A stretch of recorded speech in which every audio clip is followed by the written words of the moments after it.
Radio Alise Plus programmas turpinājumā ziņas bez robežām studijā Juris Saukāns.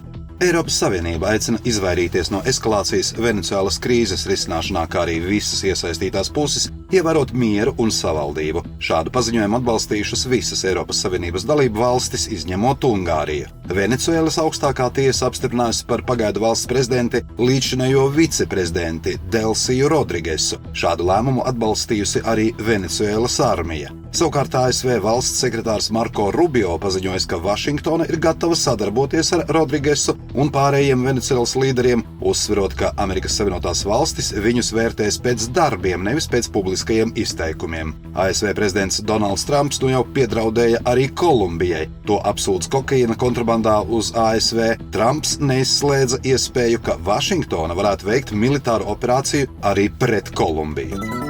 Vācijā vislielākās algas pelna strādājošie no Indijas. Pie šāda secinājuma pēc izpētes nonāca Vācijas ekonomiskās izpētes institūts. Indijas pilsoņu vidējā bruto alga pērn Vācijā veidoja 5393 eiro mēnesī. Austrieši vidēji pelna par 71 eiro mēnesī mazāk, amerikāņi vēl par 20 eiro mazāk. Tajā pašā laikā Vācijas pilsoņu vidējā bruto alga pērn bija tikai 4177 eiro mēnesī, bet vidējā ārvalstu strādājošo alga sastādīja tikai 3204 eiro. Liela daļa indiešu Vācijā strādā akadēmiskajās STEM profesijās, saistītās ar zinātni, tehnoloģijām, inženierzinātnēm un matemātiku. Rēzeknes dome 2. martā kārtējo reizi mēģinās izsolīt rekreācijas centra ēkas un tai piesaistītā zemes gabala nomas tiesības. Nomas maksas sākuma cena noteikta 3720 eiro mēnesī. Līdz šim pašvaldības centieni iznomāt spā centru Kovšu ezera krastā nav devuši rezultātus. Trešdien, 7. janvārī, darba vizītē uz Rēzekni dosies kultūras ministre Agnese Lāce. Vizītes laikā ministre tiksies ar Rēzeknes mēru Aleksandru Bartaševiču, lai pārunātu situāciju, kas izveidojusies saistībā ar Latgales koncertzāli Gors. Kā jau stāstījām pagājušajā nedēļā, pamatojot lēmumu ar uzticības zaudēšanu, tika pēkšņi atbrīvota no ieņemamā amata Gora vadītāja Diāna Zirniņa. Kultūras ministrijas informatīvajā ziņojumā, ko konceptuāli atbalstījusi valdība, norādīts uz iespējamu apdraudējumu Latgales vēstniecības Goras tālākajai pastāvēšanai un uzsvērts, ka tās izveidē ieguldīti valsts, pašvaldības un Eiropas Savienības fondu līdzekļi.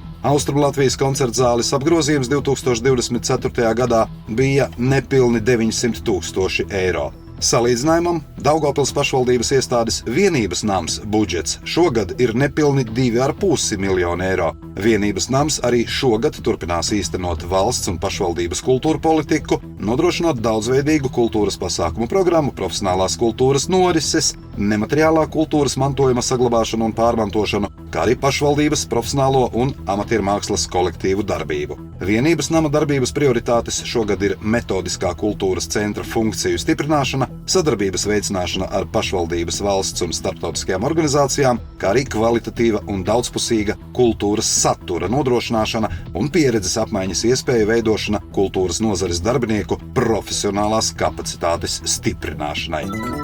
Pašvaldības kapitāla sabiedrībā Daugavpils siltumtīkli pārvaldības reformas rezultātā likvidēta padome. Pats uzņēmums no pašvaldības akciju sabiedrības pārveidots par sabiedrību ar ierobežotu atbildību. Vienlaikus izbeigtas padomes pilnvaras un tā likvidēta kā uzņēmuma pārvaldības institūcija, bet padomes locekļi no amata atbrīvoti. Tas ļaus ietaupīt ap 46 000 eiro gadā, kas iepriekš tika novirzīti 3 padomes locekļu atlīdzībām.